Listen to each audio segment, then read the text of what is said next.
La administración de Trump está desesperada por una guerra contra, por supuesto, todo aquello sobre lo que Donald Trump hizo campaña. Estamos viendo cómo este impulso hacia la guerra alcanza a Venezuela. Vimos la humillación que Trump sufrió en Corea del Sur durante la cumbre de la PEC, donde Xi Jinping presentó una importante respuesta en la guerra comercial. En cuanto a Ucrania, Rusia sigue golpeando al país y desplegando nuevas armas como el misil Burevestnik, que es prácticamente imparable. Puede recorrer más de 14.000 kilómetros, más rápido de lo que cualquier sistema de defensa aérea puede interceptar, y puede portar armas nucleares. Así que Rusia y China son quizá demasiado difíciles de derrocar en este momento, y Estados Unidos bajo Trump está atacando lo que considera un objetivo fácil en Venezuela.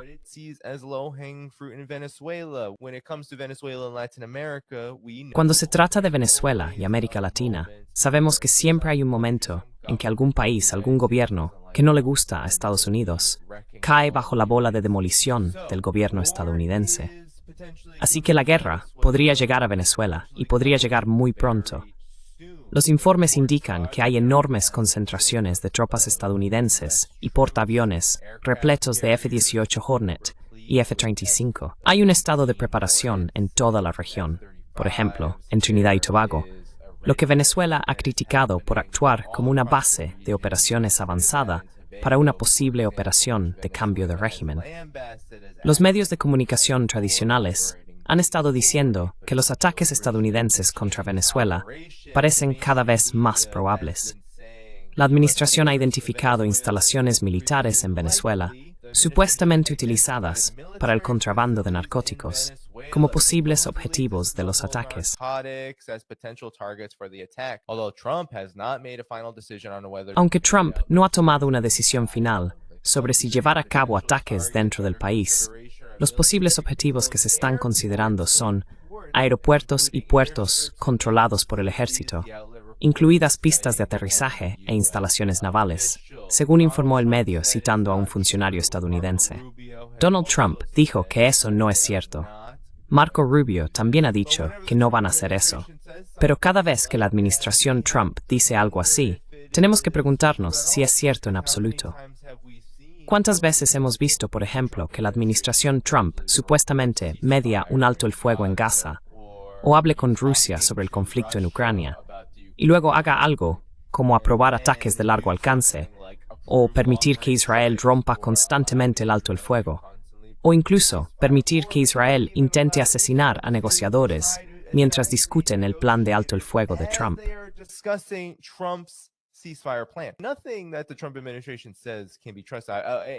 Nada de lo que diga la administración Trump es digno de confianza. Y me olvidé de Irán. ¿Cómo pude olvidarme de Irán?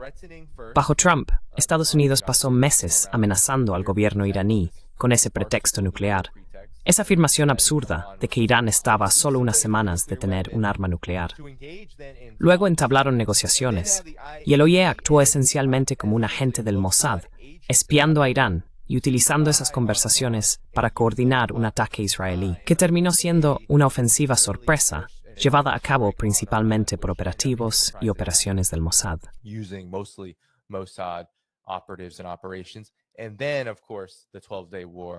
Y luego, por supuesto, ocurre la Guerra de 12 días, y Estados Unidos lleva a cabo su propia operación Martillo de Medianoche, o como se llame. Así que ya conocemos la historia. La historia es que Estados Unidos, bajo Trump, utiliza las negociaciones como un arma. Utiliza sus palabras, sus supuestas ofertas de paz o su negación de querer la guerra, como una forma de adormecer a la gente antes de que la guerra ocurra realmente. Así que esto es lo que debemos tener en cuenta cuando Trump, o cualquier político o representante estadounidense, dice que no va a haber guerra, aunque haya casas estadounidenses estacionados en Puerto Rico y en Trinidad y Tobago.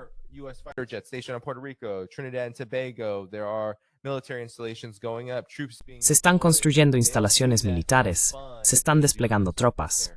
No lo hacen por diversión, lo hacen para preparar a la gente para la guerra. Ahora bien, la situación se está complicando, porque Venezuela no es un oponente tan fácil como quizá crea el estamento de política exterior de Estados Unidos, o como muchos de los que ven este video puedan pensar, debido a que las sanciones han diezmado en gran medida su economía, y a que es un país más pequeño. Pero el hecho es que Venezuela es el país con mayores reservas de petróleo del mundo. Además, a pesar de haber sido diezmada por las sanciones, ha logrado mantener su soberanía.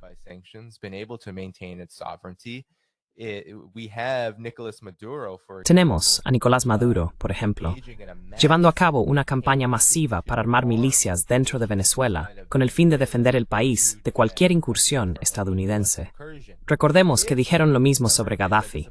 Si Nicolás Maduro fuera tan impopular, especialmente entre los venezolanos más pobres, ¿por qué estaría ordenando al ejército armar a personas que podrían luego dar la vuelta a esas armas y derrocarlo? El punto aquí es que Venezuela se está preparando, y puede que no sea tan fácil como muchos pensaban, especialmente entre los neoconservadores y los halcones de Venezuela, los halcones de América Latina, dentro de la administración Trump. Marco Rubio viene particularmente a la mente.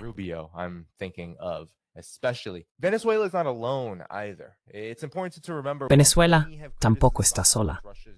Es importante recordar que, aunque muchos critican cuánto está haciendo Rusia o cuánto está haciendo China para ayudar a los gobiernos y pueblos de todo el mundo que sufren los ataques más duros del imperio estadounidense, no es que no esté ocurriendo nada. Rusia, por ejemplo, hubo informes al respecto. Muchos pensaron que esta noticia, un avión de carga ruso aterriza en Caracas en medio de las tensiones entre Estados Unidos y Venezuela, era muy interesante. Mucha gente lo vio y decía que era Wagner, ¿verdad?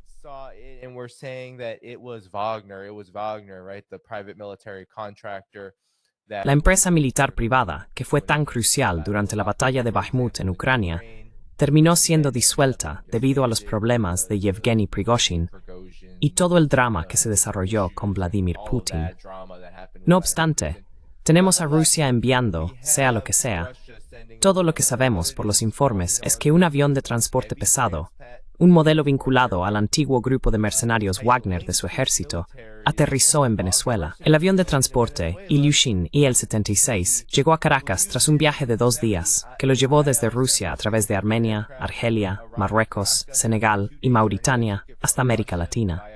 La ruta con múltiples escalas es emblemática de los itinerarios tortuosos utilizados para evitar el espacio aéreo occidental o posibles inspecciones de carga en países poco amistosos.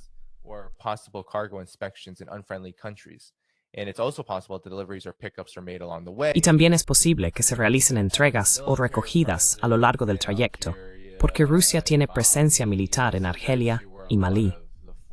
De hecho, muchos de los antiguos combatientes del grupo Wagner están ahora ayudando a los gobiernos y a las nuevas fuerzas de la CEDEAO en el Sahel occidental y en otros lugares a luchar contra el terrorismo creado por las operaciones de cambio de régimen de Estados Unidos en Libia y Siria. Perdón por eso. Así que puede transportar hasta 50 toneladas de carga o 200 personas, y se sabe que han entregado armas ligeras, suministros militares e incluso mercenarios. Las entregas de gran tamaño, como los sistemas de defensa antiaérea S-400, probablemente requerirían varios viajes. Circulan rumores de que ese podría ser el caso. Sistemas de defensa antiaérea que llegarían a Venezuela.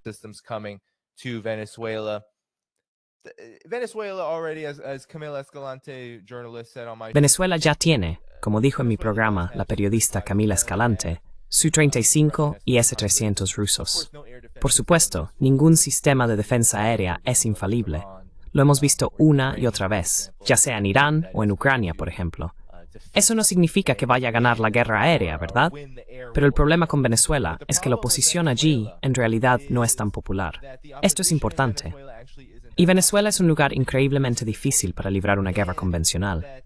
Ese es un problema al que se enfrenta Estados Unidos en todo el mundo. Estados Unidos realmente necesita tipos de oposición, es decir, apoderados.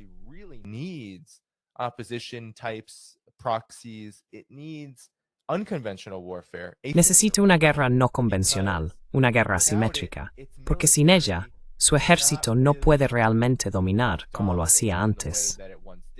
No solo porque está envejecido y orientado al lucro, y por todas las razones que explico en mi programa, sino también porque la forma en que Estados Unidos libra una guerra bombardeando hasta llevar a la Edad de Piedra y luego invadiendo con un número masivo de tropas, no necesariamente conquista a nadie.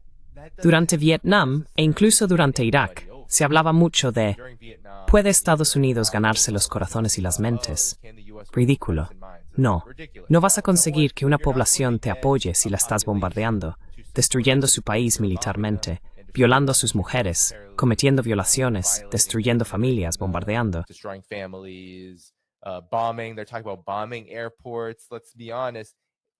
Están hablando de bombardear aeropuertos. Seamos honestos, serán aeropuertos civiles. Esto es lo que hace Estados Unidos. Dice, oh, ese es un objetivo militar, cuando en realidad se trata de una institución y una infraestructura civiles. Normalmente sigue bastante el ejemplo de Israel. Y por supuesto, muchas veces es difícil saber quién es el padre y quién es el hijo en esa relación. Pero aún así, esto se está convirtiendo en un punto central, ya que se dice que Venezuela ha solicitado asistencia a Rusia, China e Irán. Muchos grandes periodistas han ido a Venezuela y han documentado que la relación entre Irán y Venezuela es muy estrecha, militarmente, con el intercambio de drones.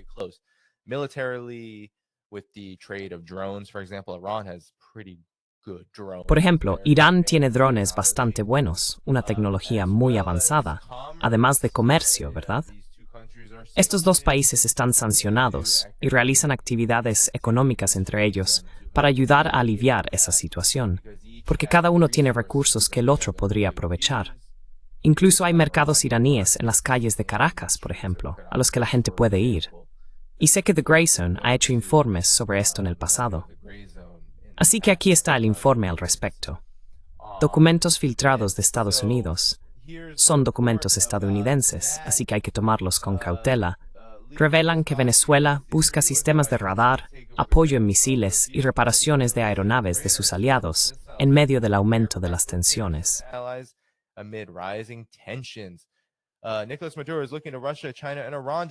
Nicolás Maduro está recurriendo a Rusia, China e Irán para reforzar las capacidades de defensa debilitadas de su país. Dicen debilitadas, pero Venezuela en realidad no ha combatido en absoluto por el momento, incluso mientras enfrenta una mayor presencia militar estadounidense en el Caribe. Esto se filtró a The Washington Post.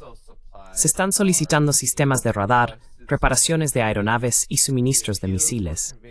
Supuestamente, las peticiones fueron transmitidas en una carta dirigida a Vladimir Putin de Rusia, que debía entregarse durante la visita a Moscú de un alto asesor a principios de este mes, o puede que se entregara durante esa visita.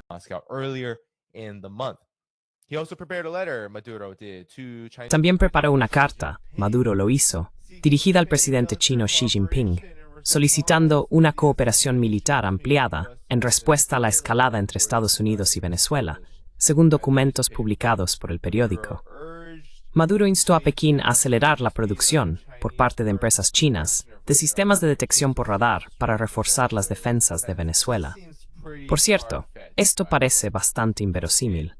Los documentos añadieron que, en la misiva, Maduro subrayó la gravedad de la agresión estadounidense percibida en el Caribe, presentando la acción militar de Estados Unidos contra Venezuela como una acción contra China debido a su ideología compartida. Así que eso es lo que se nos dice.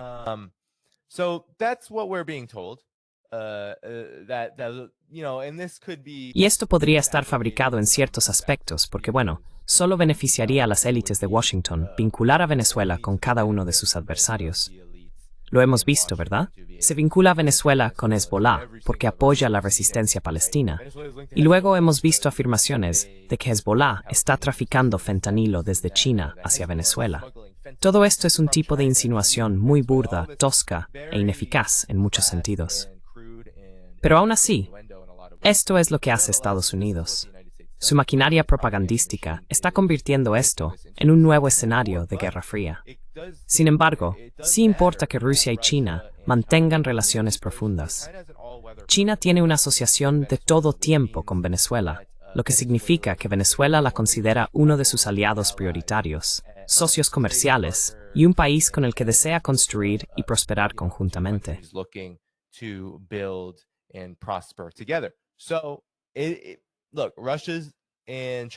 Mira, Rusia y China nunca han dicho que no apoyarían militarmente a los países con los que tienen asociaciones. Lo vimos con India y Pakistán en aquel conflicto. ¿Fue en 2020 o en 2024? Ya sabes, vimos lo que ocurrió cuando Pakistán utilizó los HAT-10C de China. Se suponía que estos cazas más antiguos eran enormemente eficaces e incluso destruyeron una aeronave militar francesa. Así que, ya sabes, esto no es algo que la gente deba descartar por completo.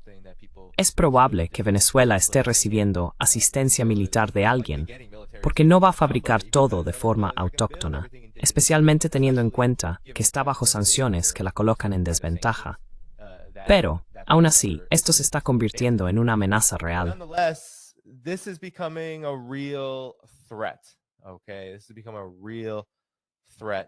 Esto se ha convertido en una verdadera amenaza para Venezuela, las operaciones de cambio de régimen.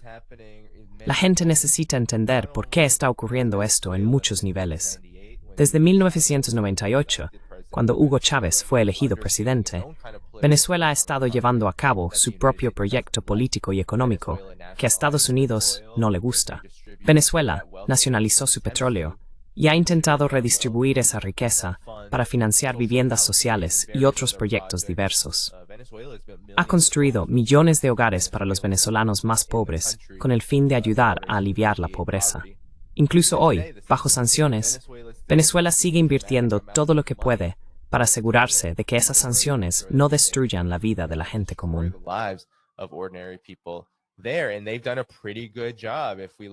Y han hecho un trabajo bastante bueno si miramos las cifras económicas. No mires las cifras de la moneda, porque las sanciones, por supuesto, van a distorsionarlas. Pero en cuanto a cómo Venezuela ha podido proteger los medios de vida de su gente, ha hecho un trabajo decente a pesar de las sanciones, la migración forzada y todos los demás problemas que la han afectado. Esa es una razón. El hecho es que el sistema político y económico de Venezuela es anatema para lo que Estados Unidos quiere, que es un sirviente. Quiere que el gobierno venezolano se le someta. Quiere volver a tener un agente de la CIA allí. Durante la primera administración Bush, secuestraron a Hugo Chávez. La CIA lo secuestró. ¿Pero qué pasó entonces? El pueblo salió a las calles, exigió que lo devolvieran, y lo devolvieron.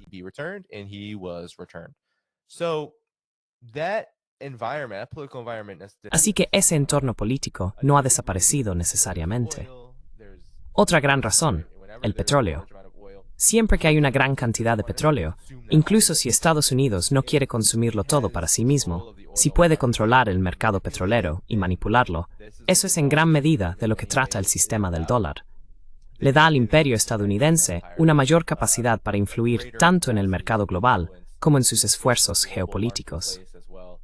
Así que, si Venezuela pudiera quedar bajo su dominio, sería capaz de controlar las cosas de manera similar a como Arabia Saudí bombea petróleo para bajar los precios o cierra el grifo cuando necesitan que suban.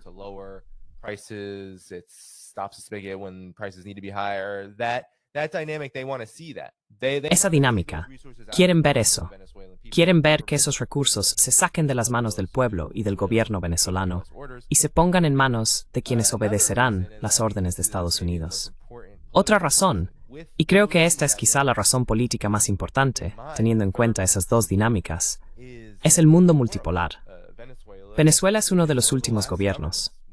Tenemos a Brasil bajo Lula, que tiene muchos problemas internos, muchos más incluso que Venezuela. Así que, Venezuela, Brasil, no quedan muchos países, ¿verdad? Vimos cómo Argentina cayó en manos del libertario Javier Milei, que simplemente está aceptando los rescates de Estados Unidos, despojando al país de todo lo que le queda y vendiéndolo al mejor postor.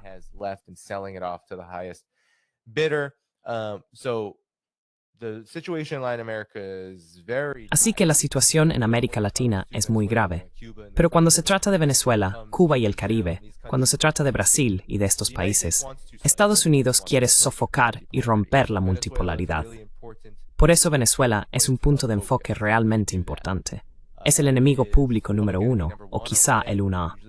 Normalmente Cuba ocupa el primer lugar, pero aún así, Venezuela, dada su riqueza petrolera, suele tener incluso más prioridad que Cuba. Estas son las razones. Y la pregunta ahora es, ¿tendrán éxito? podrán ganar en Venezuela en una guerra si llegara a producirse, porque ni siquiera está garantizado que ocurra.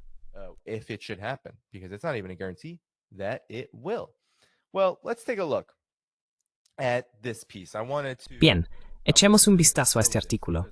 Quería mostrarlo porque, teniendo todo esto en cuenta, creo que es importante preguntarse, ¿ocurrirá esto? Proviene del Christian Science Monitor, una fuente muy del establishment, ¿de acuerdo? No es un medio pro-Venezuela ni pro-mundo multipolar, el Christian Science Monitor. Y solo quiero ir a una cita concreta de este texto. Desafíos del cambio de régimen. Aquí está. Todo el contexto es el siguiente. Fuerzas estadounidenses entrenando frente a la costa de Trinidad y Tobago. El destructor de misiles guiados USS Gravely ha atracado allí. También se han avistado fuerzas de operaciones especiales en la zona. Y la llegada del Gerald Ford añade 5,000 marineros, además de los 10,000 soldados estacionados en Puerto Rico. Pero no es tarea fácil, ¿verdad?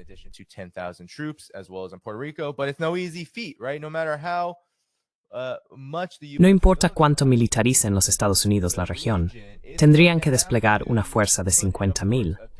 Y algunas estimaciones de expertos militares hablan de hasta 200,000 soldados estadounidenses para participar en una guerra terrestre. En realidad, no creo que eso vaya a suceder, porque no pienso que Estados Unidos, ni la administración Trump, puedan permitirse una guerra terrestre sin perder por completo las elecciones de mitad de mandato. Y luego, por supuesto, quizás se deslegitime por completo el llamado Movimiento de Desarrollo MAGA, o como se le quiera llamar. Se acabaría. Terminado. Fin. Habría una migración masiva fuera de él. Sería un caos. Y en esencia, entregarían, por lo que valga, dado que los demócratas son belicistas y agentes del imperio, el poder político a los demócratas, sin que estos tuvieran que hacer absolutamente nada.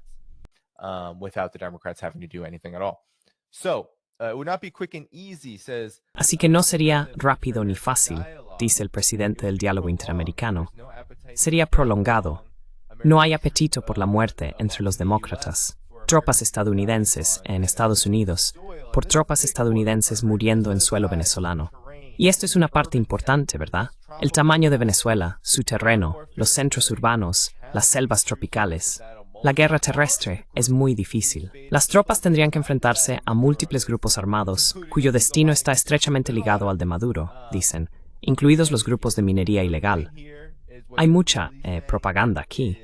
El punto es que en realidad lo que están diciendo es que ante todo, estos grupos armados, estas milicias, son nuestra gente, y esta gente va a contraatacar. Así que eso habrá que afrontarlo.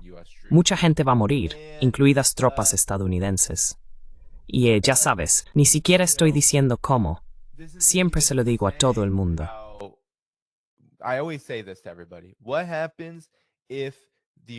¿Qué pasa si Estados Unidos tiene algo hundido o derribado? ¿Qué pasa si un avión estadounidense es abatido? ¿Qué pasa si un destructor estadounidense es alcanzado? Este es un gran problema.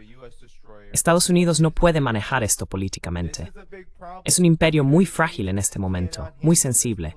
Su excepcionalismo está siendo cuestionado constantemente en todo el mundo. El genocidio en Gaza lo ha aniquilado. El conflicto en Ucrania ha mostrado su debilidad militar, su incapacidad para hacer algo contra Rusia. China no deja de crecer de forma exponencial. Sus logros siguen acumulándose una y otra vez, y está superando a Estados Unidos a toda velocidad. El imperio estadounidense es muy, muy, muy sensible.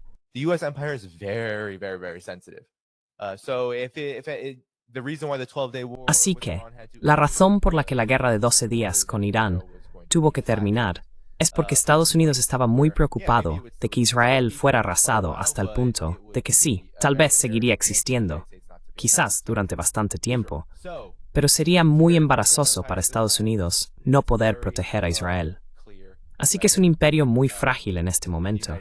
Y no está nada claro si Estados Unidos puede siquiera soportar, políticamente, que un caza estadounidense, un F-35, un F-16 o un destructor estadounidense sea derribado o hundido. Si eso ocurre, ¿qué pasaría entonces? Escalada total. Un error de cálculo completamente desastroso.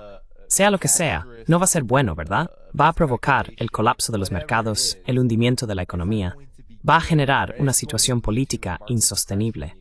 Por eso es más probable que haya ataques aéreos. Así es como Estados Unidos suele hacer las cosas. Enviar esos F-18 Hornet, lanzar esos misiles de crucero.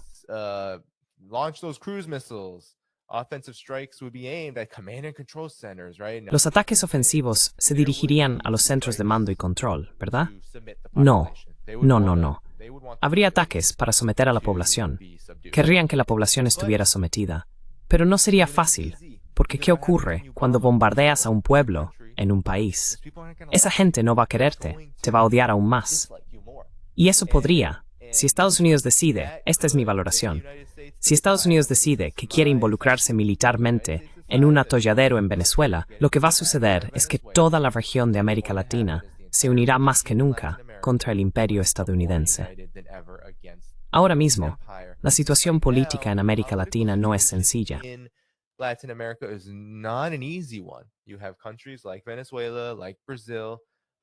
Tienes países como Venezuela y Brasil en Sudamérica, por ejemplo. Están intentando trazar un rumbo hacia la multipolaridad y cierta independencia de la política exterior estadounidense. Pero muchos países están atrapados con regímenes y gobiernos muy serviles, Ecuador, por ejemplo, e incluso Bolivia ahora, que fue en su momento un bastión de independencia en América Latina bajo Evo Morales y luego bajo Luis Arce, ya no lo es. Acaban de perder esas elecciones. Las elecciones las ganaron los llamados centristas, lo que normalmente significa algún partido o grupo político que venderá los recursos a Estados Unidos y a Occidente.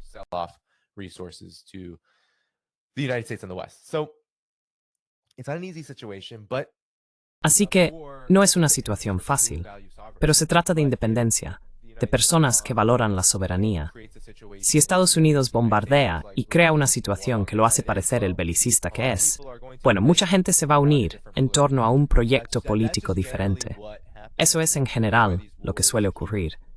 Es por eso que estas guerras siguen saliendo mal y fracasando. Así que ya sabes, ahora quiero pasar a... Tenemos muchos elementos aquí. Tenemos, ¿cómo está afrontando esto el mundo multipolar? Rusia y China están apoyando continuamente a Venezuela, económicamente, militarmente, e Irán también. Tenemos la cuestión de si el ejército estadounidense es siquiera capaz de hacer esto. Pero también tenemos, creo, la guerra de propaganda que realmente tenemos que analizar. ¿De acuerdo?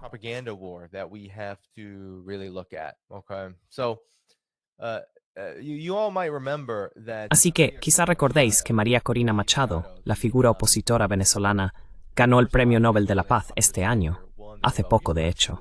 ¿Cuándo fue eso? ¿El mes pasado? Pues bien, ella es una figura de la oposición, y no está a favor de la paz. Es una halcona. Lo que resulta tan revelador de lo que creo que en realidad es una operación, concederle el Premio Nobel de la Paz, ungirla como líder de la oposición, que en realidad no lo es. Y os lo mostraré. Mi amigo Ben Norton lo ha demostrado. Es que María Corina Machado no solo no está a favor de la paz, sino que exige activamente la guerra. Ha estado apareciendo en los medios occidentales tradicionales. Habló recientemente con Bloomberg y literalmente dijo que apoya que Estados Unidos bombardee su país. Aquí lo tenemos.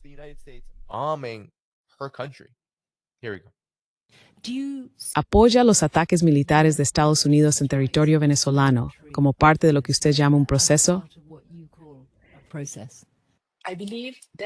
Creo que el aumento de la presión y la escalada que está teniendo lugar son la única manera de obligar a Maduro a entender que ha llegado el momento de irse. Ahí lo tienes. Ahí lo tienes. Eso es lo que ella apoya. Dice que la escalada es la única manera de que Maduro entienda. ¿Qué significa eso? Que es la única forma de derrocarlo, ¿no? Pero eso demuestra algo. La gente debería entender que si la figura opositora, que se supone tan prodemocrática, está pidiendo ataques militares de Estados Unidos, ¿qué dice eso sobre su proyecto político? Y ojo, es del tipo vinculado a Juan Guaidó. ¿Dónde está él? Fue ungido por la administración Trump durante su primer mandato. ¿Y qué le pasó? Desapareció. Se fue. Se fue porque a nadie le cae bien. No sé dónde está, en Miami, en algún sitio, viviendo su vida, pagada por la CIA, en algún lugar, hasta su muerte.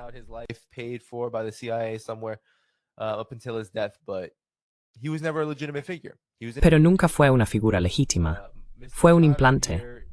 La señora Machado aquí está mostrando sus verdaderas fortalezas y también la debilidad del proyecto político de la oposición, porque no deberían tener que depender de ataques militares de Estados Unidos. ¿Por qué no hacerlo simplemente a través de elecciones? Bueno, está tan reprimido, tan oprimido. Lo siento, pero no fue hace más de 12 o 13 años, cuando el mismo sistema político fue calificado por Jimmy Carter como uno de los más democráticos del mundo. Él lo dijo. Es estadounidense, un expresidente de Estados Unidos. Venezuela tiene elecciones. Venezuela tiene un sistema de votación. En mi opinión, creo que es mucho más democrático que Estados Unidos. In my opinion, I think it's far more democratic than the United States. But even if it wasn't, it still exists. Pero incluso si no fuera así, sigue existiendo. Y si la oposición cuenta con el apoyo de Estados Unidos, ¿por qué no intentar manipularla para ganar electoralmente? Pues porque, por mucho que manipules un sistema electoral, aún necesitas que la gente vote por ti.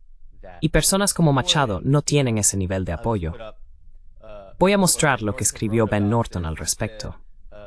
Dijo que María Machado promete privatizar el petróleo, que las corporaciones estadounidenses ganarán mucho dinero y que ella es la ganadora del Premio Nobel de la Paz. Quiero mostrarte lo que dijo sobre las elecciones, porque esto es importante. ¿Con quién está realmente colaborando la administración Trump? Aquí vamos.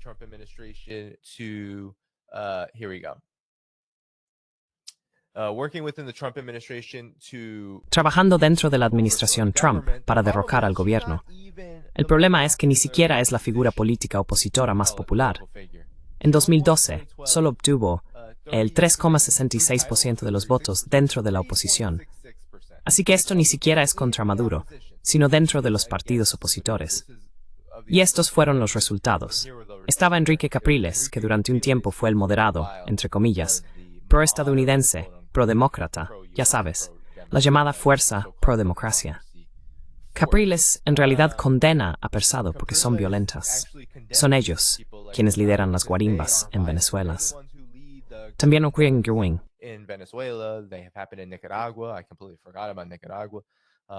Me olvidé por completo de Nicaragua. Pero Nicaragua, ellos lideran estos levantamientos violentos de gente rica, y gente rica que es pagada por otros ricos para hacer cosas terribles, como herir a personas comunes y a trabajadores en la calle, con el fin de crear caos y hacer que parezca que el gobierno debe ser derrocado porque hay una situación ingobernable. Básicamente, actores de crisis con consecuencias reales para la gente. Esa es ella. Así que, una gran parte de las personas que quieren una solución militar, que quieren que haya una invasión, no viven en Venezuela, dice Capriles. Ni siquiera consideran cuáles serían las consecuencias de eso. Se pierden vidas humanas. Esa es la verdadera oposición, ¿verdad? La organización que la apoya ha sido financiada por la National Endowment for Democracy desde 2003. Y mira, aquí está ella con George W. Bush.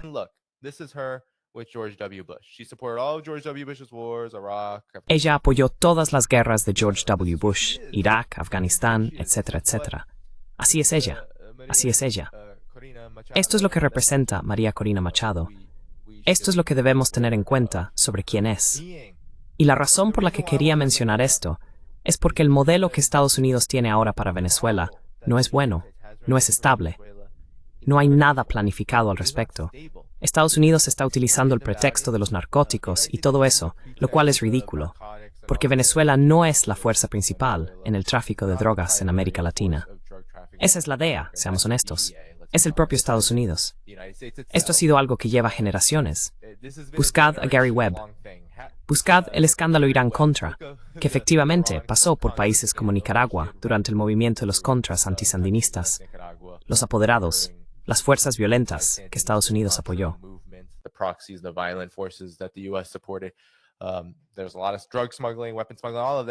Hubo mucho contrabando de drogas, contrabando de armas, todo eso. Pero pase lo que pase, con la cocaína, él lo demostró. Búscalo. Pero en general, cuando se trata del narcotráfico en lugares como Colombia, por ejemplo, y otras partes de América Latina, Estados Unidos tiene una gran implicación en ello. Así que es absolutamente ridículo. La administración Trump está bombardeando barcos, matando a decenas y decenas de personas. No sabemos quiénes son, simplemente bombardean los barcos. Y esto no es una estrategia en absoluto. Estados Unidos no tiene una estrategia aquí. Estados Unidos simplemente va a intentar, como dice Trump, matarlos a todos. Y con suerte, al matarlos a todos, el gobierno de Venezuela se rendirá. Esa es la política. Esa es la orientación. Policy. That is the orientation.